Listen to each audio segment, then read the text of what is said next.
अमरीका तरफा बलूचिस्तान में दहशतगर्द हमलन की मजम्मत कई वई आहे। पाकिस्तान में अमेरिकी सफ़ीर नटली बेकर जो चमड़ाखी तो बलूचिस्तान में दहशतगर्द हमलन की जिम्मेवारी BLA कबूल कई आहे। संदस चमड़ो तो बलूचिस्तान लिबरेशन आर्मी परडही दहशतगर्द तंजीम आहे।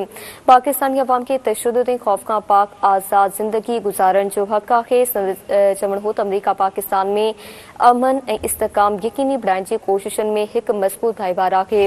वो ॾुखे वक़्त में पाकिस्तानी अवाम ऐं हुकूमत सां गॾु आहिनि। अवां खे ख़बर ॾियनि पिया अमरीका तरफा बलूचिस्तान में दहशतगर्द हमलन की मजम्मत कई वई आहे।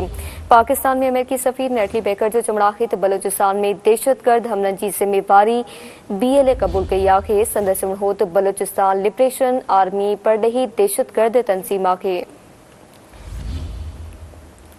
पाकिस्तानी अवाम के तशद्दुद ऐं खौफ का पाक आज़ाद जिंदगी गुजारन जो हक़ आहे। संदस चमड़ो त अमरीका पाकिस्तान में अमन इस्तेकाम यकीनी बणाइण जी कोशिशन में एक मज़बूत भाईवार आहे।